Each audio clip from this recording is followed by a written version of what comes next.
मित्रों प्रणाम। मैं टूना जी पांडे, आप लोगों का भाई, आप लोगों का बेटा, आप लोगों का भतीजा, आप लोगों के बीच में रहने वाला पूर्व एमएलसी टूना जी पांडे। मैं आप सारे सीमानवासी सारे भाई बंधु को मेरा सादर प्रणाम। मित्रों, आज बिहार में एमएलसी चुनाव का रिजल्ट आया है। मैं भी इसके पहले दो बार एमएलसी रहा हूं। आप लोग के सौजन्य से, आप लोग के आशीर्वाद से, सिवान से इस बार किसी कारणवश हमने कहा कि भाई चुनाव नहीं लड़ेंगे। हमने चुनाव नहीं लड़ा। हम एमएलसी चुनाव में हमने एक बात इस बार क्या देखा। आप गंजेपन से, बालों का झड़ना, टुनकी आदि से परेशान हैं? अगर हाँ, तो आज ही संपर्क करें फरीदी हेयर क्लिनिक, दरबार सिनेमा के ठीक सामने, main road. Women are the real architects of society. Bloomberg has decided to encourage girls' education by charging no admission fee. Free admission for girls. देखा कि जो अपने आप को बहुत बड़ा मंत्री समझ रहे थे, बहुत बड़ा नेता समझ रहे थे, उनको लग रहा था कि भारतीय जनता पार्टी सिवान इकाई हमारे बलबूते पर ही चलती है। सिवान के लोग, सिवान के जनप्रतिनिधि तो हमारे बधुआ लोग हैं। उनको इतना अहंकार हो गया था कि वो अपने आगे किसी को कुछ समझ नहीं रहे, तो चाहते थे कि, सोचते थे कि जो हम चाहेंगे सो हो जाएगा। पिछले बार हमको याद है, उन्होंने हमसे साथ साथ लेकर घुमा भी, और बाद में हमको मतलब क्या कहते हैं, देहाती में कहता है कि मैंने हमको एथी करने के लिए वो बहुत ज्यादा हम पर टिप्पणी भी कर रहे थे। बाद में इस बार हम कहे कि ठीक है, टिप्पणी का मजा आपको मिलेगा।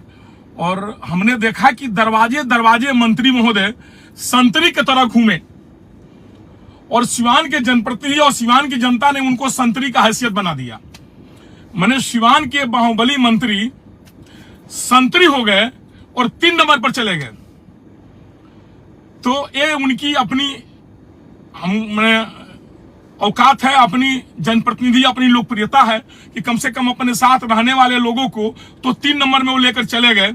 ये सिवान की जनता ने एक बहुत बड़ा संदेश दिया है, क्योंकि वो उनको ये नहीं पता कि नेतागिरी और चमचागिरी में क्या अंतर होती है।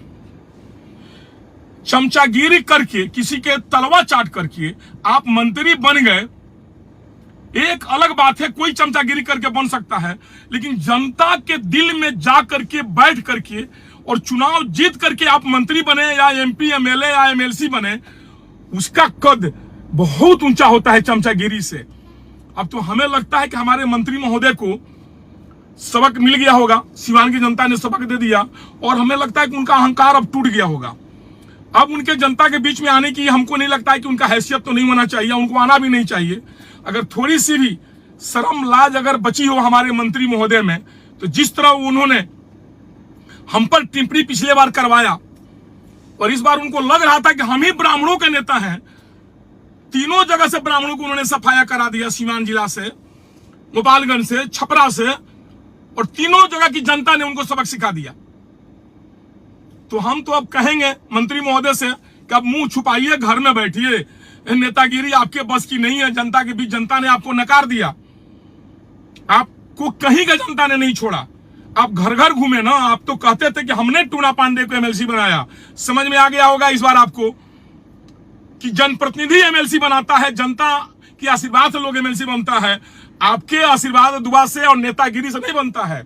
हमने आपको ललकारा था महोदय, भैया आप चुनाव लड़ लीजिए, आपको सबक आता हो तो भाग ठीक थे कि आप चुनाव लड़ते तो 250 से तो अधिक वोट आपको मिल ही जाता, इसमें कहीं दो राय नहीं था। लेकिन आपका महत्व, आपका राजनीति में पकड़, ये आपके शीर्ष नेतृत्व को समझना चाहिए।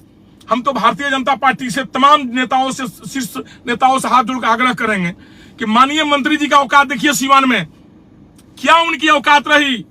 भारतीय जनता पार्टी से जहां 2 बार एमएलसी हम जीत कर गए, और वहां पर 3 नंबर की पार्टी इन्होंने बना दिया, ये इनकी औकात है। अब आप देखिए कि इनकी कितनी वैल्यू है।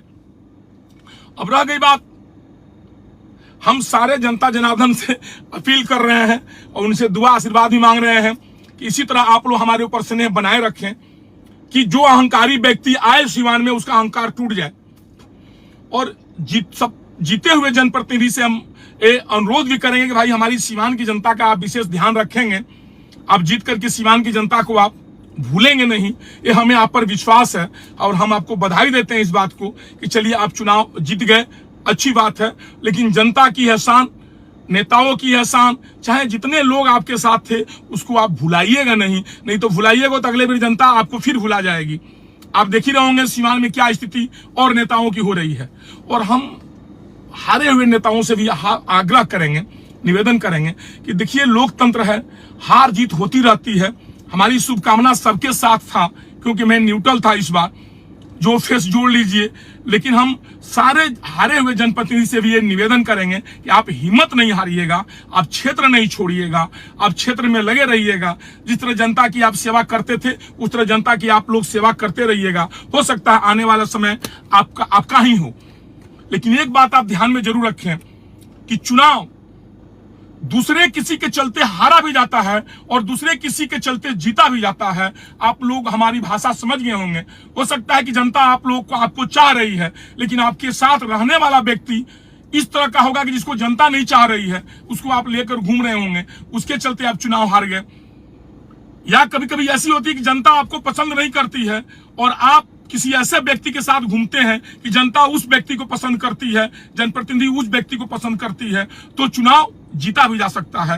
तो अपने अगल बगल रहने वाले लोगों को भी आप देखिए और ये आग्रह करेंगे शीर्ष नेतृत्व, भाजपा के शीर्ष नेतृत्व से, बीजेपी के नेतृत्व से, कि आप सिवान में, अब तो भाजपा चली गई 3 नंबर में। हमने विधानसभा में भी कहा, एमएलसी में भी हमने 2 साल पहले भी कहा था कि सिवान का एमएलसी कोई बैस बनेगा। एटीएन न्यूज पर हमने इंटरव्यू भी दिया था और 1 साल पहले दिया था। आप आज की बात नहीं है कि सिवान का एमएलसी इस बार कोई बैस बनेगा। पटना भी हम गए थे, सदन में सब लोग पूछा, हम कहे कि भाई सिवान का एमएलसी बैस बनकर आ रहा है इस बार, क्योंकि बीजेपी हमेशा बनिया और ब्राह्मणों की ठगी है। हम बीजेपी के कैडर वोट हैं। बीजेपी के लिए श्यामा प्रसाद मुखर्जी जी ने अपना बलिदान दे दिया। एक बात आप लोग से आग्रह कर रहे हैं, आप लोग समझ रहे होंगे, अभी कश्मीर फाइल्स पिक्चर आई है, आप देखिए उस पिक्चर में आप लोग समझ रहे हैं कि बीजेपी हम हिंदुओं का या हम ब्राह्मणों का हमदर्द है। झूठ बात कर रहे हैं। जब कश्मीरी पंडितों का पलायन हुआ उस समय केंद्र में बीजेपी की सरकार थी। भारतीय जनता पार्टी ने बीपी सिंह की सरकार में सम्मिलित थी और उस समय हिंदुओं का वहां से पलायन हुआ और बीजेपी तरह तरह की बात कर रही है। इसमें हिंदुओं के पलायन में बीजेपी का टोटल हाथ है। धारा 370 लगा, श्यामा प्रसाद मुखर्जी जी उस कैबिनेट में मंत्री थे, उनके कैबिनेट उनके सिग्नेचर से पास हुआ और आप कहते हैं कि भारतीय जनता पार्टी। देखिए, भारतीय जनता पार्टी के शीर्ष नेतृत्व से आग्रह है कि अपनी दोहरी नीति बंद करें, जनता की सेवा पर विशेष ध्यान दें, नहीं तो जो हाल सीवान में आपकी हुई है यही हाल पूरे बिहार में होगी। और एक आग्रह भी कर दे रहे हैं आप जनता के सामने, अगर बैलेट पेपर से चुनाव होगा तो बीजेपी की जो नीति है, इस नीति के तहत बीजेपी साफ हो जाएगी, इसमें कहीं दो राय नहीं है। बीजेपी को जनता नकार देगी। लेकिन अब तो एथी से चुनाव हो रहा, ईवीएम से है, तो आप जान ही रहे हैं, मशीन की कारनामा वो निकाल लेते हैं। और हम सारे लोगों से आग्रह करेंगे और सबसे बड़ी सीवान की जनता को हम बहुत बहुत धन्यवाद देंगे कि आप लोगों ने हमारी भी मान सम्मान प्रतिष्ठा को आपने बचाया। हम लगता है कि हम चुनाव जीत चुके हैं सारण जोन से, क्योंकि हम बहुत भावुक और बहुत अंदर से दुखी थे मंत्री महोदय के कारनामों से। मंत्री महोदय हमारे अगल बगल रहने वाले हमारे मित्र को अपने साथ बुलाते थे और बुला करके उन लोगों से राय लेते थे, मसौदा लेते थे, उन लोगों को मीटिंग में भाग लेते थे, लेकिन वो टूना पांडे को हमेशा इग्नोर करना चाहते थे। आज आप लोगों ने उनको इग्नोर कर दिया, इसके लिए हम तहे तहे दिल से आप लोगों को धन्यवाद। और मंत्री महोदय, आप कमरा से बाहर नहीं निकलिए, जनता ने आपको नकार दिया है। आपने जिस तरह सीवान में हमें दबाना चाहा, ब्राह्मणों को अपमानित करना चाहा, सीवान की सारी जनता ने आपको अपमानित कर दिया, आपको बहिष्कृत कर दिया। हम आप लोगों से आग्रह करेंगे कि इसी तरह अहंकारी व्यक्ति का अहंकार तोड़ना चाहिए। और सीवान के मंत्री महोदय का अहंकार टूट गया। ये आप लोगों का आशीर्वाद और आप लोगों का देन है। आप लोगों ने चुनाव किया, जिसको अच्छा समझा उसको आप लोगों ने चुना। ये आप लोग की अपनी मताधिकार था, अपना अधिकार था। आप लोगों ने बहुत अच्छा किया, उसमें कहीं दो राय नहीं है। जो वोट दिया नहीं दिया, जैसे भी किया, अब जो जनप्रतिनिधि चुन लिए गए वही हमारे सीवान के एमएलसी रहेंगे, एमएलसी हैं, तो इसमें कहीं दो राय नहीं है। पार्टी पॉलिटिक्स हम लोग अलग रखेंगे, लेकिन हम तहे दिल से बार बार धन्यवाद देंगे। हम अपने कितना अपमानित महसूस कर रहे थे सिवान में, सिर्फ एक मंत्री महोदय के चलते। मंत्री महोदय, जबकि हमने 2-2 बार जनता का प्रतिनिधित्व किया, मैंने जनप्रतिनिधियों का प्रतिनिधित्व किया, 2-2 बार एमएलसी हमने जीता, और श्रेय वो लेते थे, हम एमएलसी जिता दिए। पिछले बार 19 में हमने कितना साथ घूमा, और घूमने के बाद हमको उन्होंने जलील करने में एक भी कसर छोड़ा नहीं। हम तो सारे ब्राह्मण और सारे देवी देवताओं और सारे ब्राह्मण बंधु से, सिवान की सारे अमन पसंद जनता से ये आग्रह करेंगे कि आपने इनका घमंड तोड़ा, आप इनको बहिष्कृत किया। इन्होंने जिस तरह हमको अपमानित करने का काम कर रहे थे, जिस तरह हमको साइड करके चल रहे थे, ये हमारे लोगों को बुला करके मीटिंग ले रहे थे। भाई, हम जनप्रतिनिधि हैं, हम जनता के दिलों में बैठते हैं। आपके जैसे चमचागिरी करके मंत्री नहीं बने हैं, और न कभी हम बनने की कामना करते हैं बात को।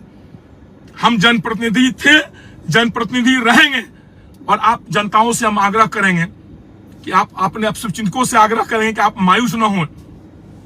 फिर हम आप लोगों के बीच आएंगे। आप देखिए, हमने एमएलसी का सीट छोड़कर भी आज कितना खुश है। हम अच्छे ढंग से फिर आपका प्रतिनिधित्व करेंगे, और हम जनता के बीच में आएंगे। बहुत जल्दी हम आप लोगों के बीच में फिर रहेंगे, और फिर आप लोगों का प्रतिनिधित्व करेंगे। सिर्फ आप लोगों का आशीर्वाद, प्यार हमको मिलना चाहिए। हम जिस मिशन में थे, हम पहला मिशन में कामयाब हो गए, अब बहुत जल्दी दूसरा मिशन में भी कामयाब हो जाएंगे। तीसरा मिशन हमारा है, तो तीसरा मिशन आपका है। आप आशीर्वाद बनाए रखें कि तीसरा मिशन में भी हम कामयाब हो जाएं, और हमारे मंत्री जी का मनोबल इसी तरह आप लोग तोड़िए, उनका अहंकार खत्म करिए। और मंत्री महोदय, हाथ जोड़कर आपको चरण स्पर्श प्रणाम हम करते हैं कि आप किसी नेता को, किसी जनप्रतिनिधि को फिर भविष्य में इस तरह से जलील करने की कोशिश नहीं करेंगे। बस यही बात कहते हुए अपने आप लोगों से आशीर्वाद मांगते हैं। धन्यवाद, प्रणाम। और ये आग्रह करेंगे सारे हारे हुए जनप्रतिनिधि से भी कि आप अपना मनोबल कम न करें। हमारी शुभकामना आप लोगों के साथ भी है। आप बस क्षेत्र में अपना काम करते रहें, जनता की सेवा करते रहें। हो सकता है आने वाला समय फिर आपका हो। जय हिंद, जय श्री राम, जय भगवान परशुराम, ओम नमः शिवाय।